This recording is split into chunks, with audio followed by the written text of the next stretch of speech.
یہاں تو روٹی سالن میں ڈبا کر کے کھائی جا رہی تھی، وہاں کلیجی کے ایک لمبی چیری کو کاٹ کاٹ کر کے دیا جا رہا تھا، گوشت کے ٹکڑے کو چاقو سے ایسے کاٹ کے انہیں اٹھا کر کے دیا جا رہا تھا، 1 2 3 4 ہے ایک کلیجی، وہ بھی بکرے کی کلیجی، گائے کی کلیجی نہیں جو اتنی بڑی ہے، بکرے کی ایک کلیجی ہے، اور سب کو کاٹ کاٹ کر کے دیا جا رہا ہے۔ 800 سے زیادہ لوگوں نے کھایا مگر کلیجی اتنے کیوں رسول اللہ صلی اللہ تعالی علیہ وسلم کے ہاتھ میں بھی شفا، ہاتھ میں بھی برکت، لعاب میں بھی شفا، لعاب میں بھی اللہ تبارک و تعالی نے برکت رکھا ہے۔ اللہ کا شکر ہے کہ اللہ نے ہمیں اس نبی کا امتی بنایا۔ اگر ہمارا رشتہ اس نبی سے مضبوط نہ ہو تو پھر ہماری زندگی کس کام کی؟ اللہ نے جن کے صدقے میں ہمیں نعمت دی ہے قیامت تک کہ وہ ہمارا رزق بانٹنے والے، اللہ کے رسول صلی اللہ تعالی علیہ وسلم ارشاد فرماتے واللہ یعطی وانما انا قاسم، اللہ دینے والا ہے اور میں بانٹنے والا، میں بانٹتا ہوں، میں لوگوں میں تقسیم کرنے والا ہوں۔ ہمیں ایک دانہ بھی جو کھانے کا مل رہا ہے وہ رسول اللہ کے دینے ہی سے مل رہا ہے، ہمارے کھیتوں میں جو اناج اگ رہا ہے وہ رسول اللہ کے صدقے میں اگ رہا ہے۔ آج ہمارا حال کیوں ہے، ہم پریشان کیوں ہیں؟ ہم نے رسول اللہ کی سنتوں کو چھوڑ دیا ہے، رسول اللہ کے زندگی گزارنے کے طریقے کو چھوڑ دیا ہے، ہم نے دنیا کے ناچ گانے کو پسند کرنا شروع کر لیا ہے، ہم نے گانوں کو پسند کرنا شروع کر لیا ہے۔ حال یہ ہے کہ ہمارے فون کے رنگ ٹون پر بھی گانے بج رہے ہوتے ہیں، یہ کتنی بری بات ہے۔ اللہ کے رسول صلی اللہ تعالی علیہ وسلم کا دنیا میں تشریف لانا تو یہ ناچ گانے کو ختم کرنے کے لیے تشریف لانا ہے، یہ بری چیز سے ہم آشنا ہوتے چلے جا رہے ہیں، ہمارے بچوں کے اخلاق برباد ہو رہے ہیں، کردار برباد ہو رہے ہیں۔ کیا ہمارے بچوں کے لیے قرآن کی سورتوں کو یاد دلانے کی ضرورت نہیں رہی آج ہمارے پاس؟ کیا یہ ہمارا ذمہ نہیں ہے؟ ضرور ذمہ ہے۔ یاد رکھیں، آپ سورہ اخلاص کو، قل هو اللہ کے سورے کو 1 مرتبہ پڑھیں گے تو اللہ تبارک و تعالیٰ تمہارے لیے جنت، 10 مرتبہ پڑھیں گے تو اللہ تعالیٰ تمہارے لیے جنت میں ایک محل بنا دے گا، 3 مرتبہ پڑھیں گے پورا قرآن پڑھنے کا ثواب عطا فرما دے گا، 20 مرتبہ پڑھیں گے جہنم میں اللہ تبارک و تعالیٰ جہنم سے تو بچائے گا ہی، جنت میں 2 محل عطا فرما دے گا، 30 مرتبہ پڑھیں گے 3 محل عطا فرما دیا جائے گا، 40 مرتبہ پڑھیں گے 4 محل عطا فرما دیا جائے گا۔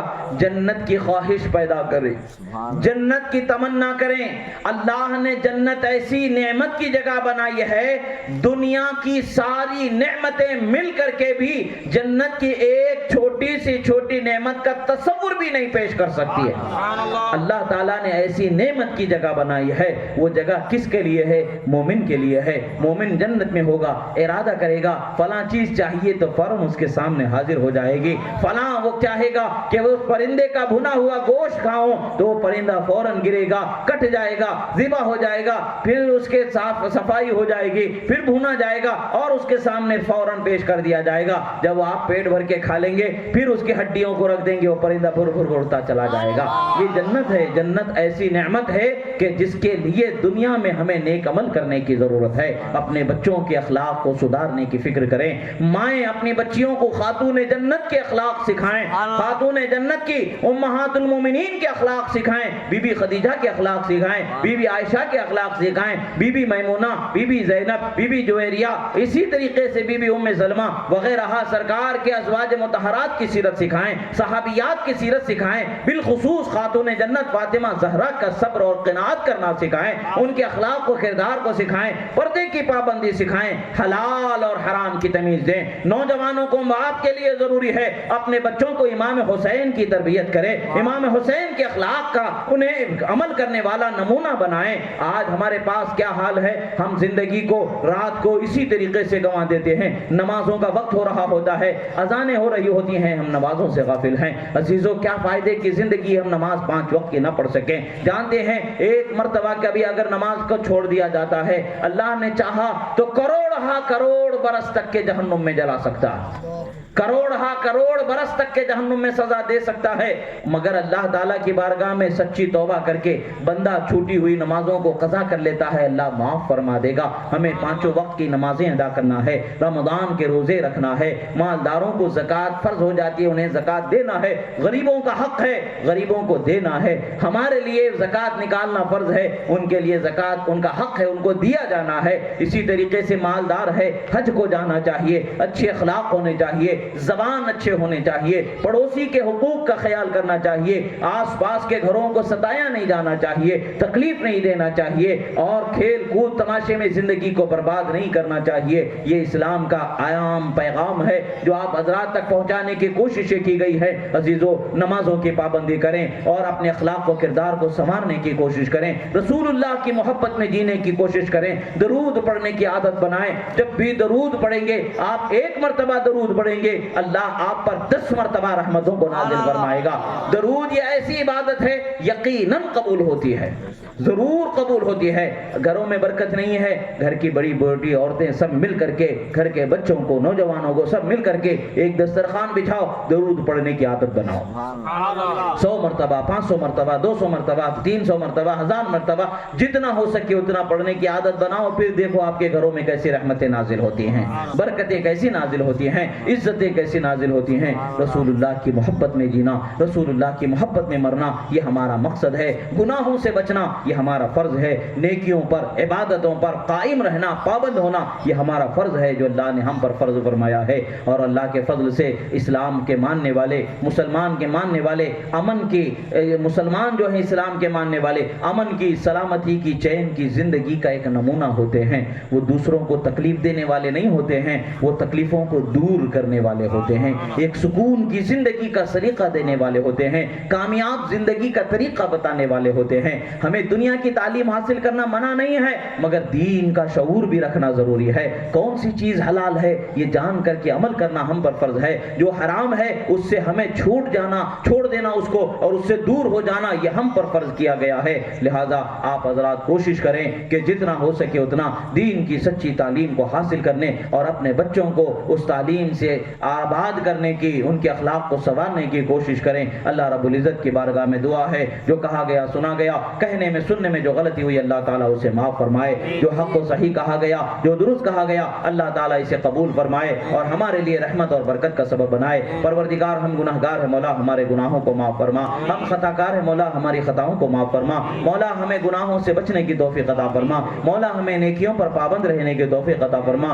مولا ہمیں بری بات سے، بری بول سے، برے کرنے سے، برے سوچنے سے، برا سمجھنے سے محفوظ فرما، نیکیوں پر عمل کرنے کی توفیق عطا فرما، حرام کام سے بچنے کی توفیق عطا فرما، شراب سے، چوری سے، جوا سے، زنا سے، حرام بازی سے، جوے سے، سٹے سے، ہر قسم کے گناہ سے ہماری حفاظت فرما، مولا ہمیں حلال زندگی عطا فرما، نیک زندگی عطا فرما، جو بے حال ہیں، جو پریشان حال ہیں مولا ان کی پریشانیوں سے انہیں نجات عطا فرما، جو بیمار ہیں انہیں شفاء کاملہ واجلہ عطا فرما، جو قرض دار بار قرض سے سبکدوشی عطا فرما، جن کے گھروں میں جوان بیٹے بیٹیاں بھائی بہن غیر شادی شدہ ہیں ان کے شادیوں کے اسباب مہیا فرما، ان کا بہتر و تابندہ مستقبل فرما، تمام مومنین مومنات کے رشتے ازواج میں رحمت، برکت، نعمت، عنایت، خوشی و شادابی عطا فرما، مولا جو بے اولاد ہیں صاحب اولاد فرما، جن کی اولاد ہے انہیں نیک بااخلاق با کردار فرما، مولا اس علاقے کو، اس محلے کو، اس گاؤں کو بلاؤں سے محفوظ فرما لے، وباؤں سے محفوظ فرما لے، بیماریوں سے محفوظ فرما لے،